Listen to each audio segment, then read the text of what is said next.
Assalamualaikum warahmatullahi wabarakatuh. Perkenalkan, nama saya Rizal Firmansyah dari Prodi Manajemen kelas karyawan A. Di sini saya akan menjelaskan tentang SOP, Sistem Informasi Manajemen. SOP adalah suatu alur atau cara kerja yang sudah terstandarisasi. Standar operasional prosedur ini memiliki kekuatan sebagai suatu petunjuk. Hal ini mencangkup hal-hal dari operasi yang memiliki suatu prosedur. SOP disusun sesuai dengan kebutuhan, visi dan misi masing-masing perusahaan atau organisasi dengan tujuan yang berbeda-beda. Nah, di sini ada SOP menurut Sailendra.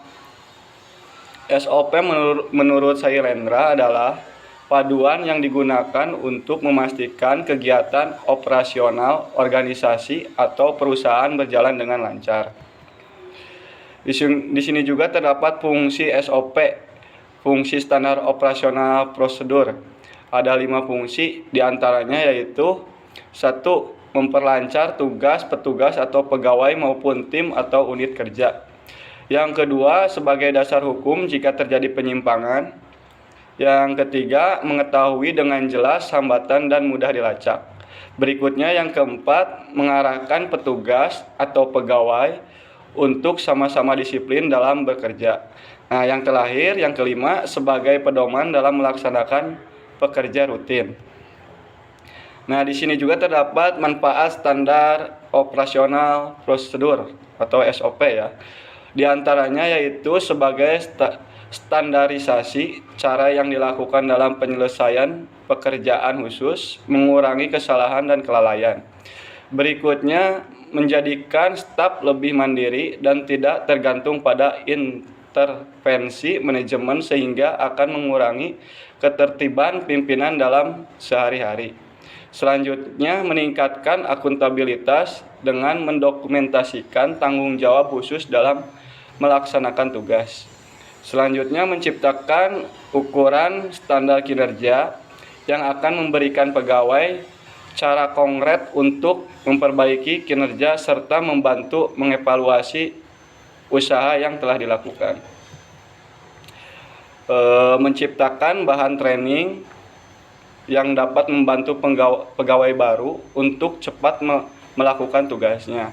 Selanjutnya, menunjukkan kinerja bahwa organisasi efisien dan dikelola dengan baik.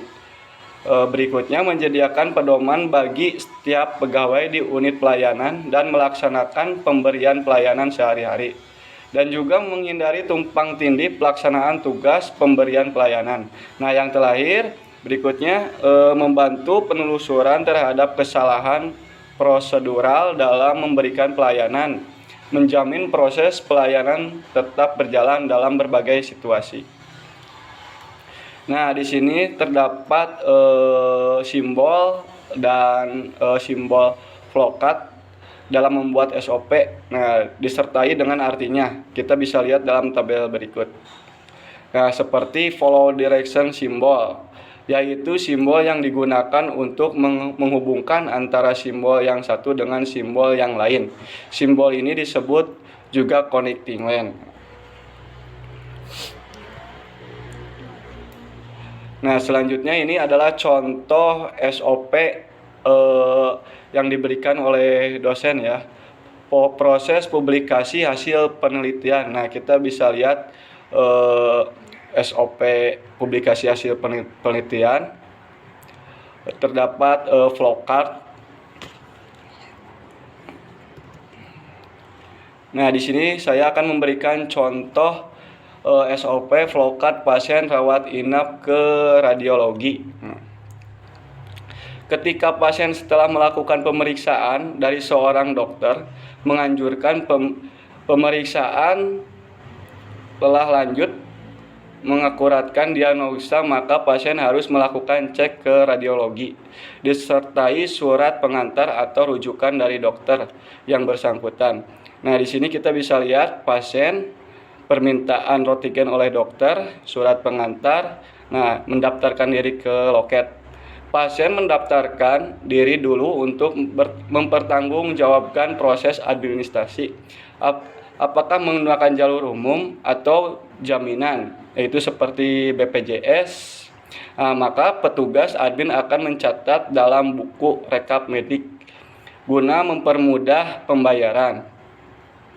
Setelah pasien mendapatkan nomor pemeriksaan, maka pasien akan ditindaklanjut diperiksa sesuai persyaratan yang dibutuhkan dokter yang bersangkutan, hasil dari radiologi atau laboratorium, dan biasanya muncul 3 sampai 4 hari baru bisa muncul hasil laboratorium atau hasil lab. Nah, dan dokter radiologi akan mengeluarkan surat hasil cek lab melalui pemberitahuan kepada dokter yang bersangkutan. Dokter konsulen atau dokter yang menangani hasil radiologi akan menerangkan penyakit atau kendala-kendala lain yang diderita oleh pasien menurut data yang ada dari foto radiologi itu. Itulah proses secara singkat sebagai contoh SOP yang ada di perusahaan kami. Nah, kita bisa lihat pada SOP pasien rawat inap ke radiologi. Sekian dari saya. Assalamualaikum warahmatullahi wabarakatuh.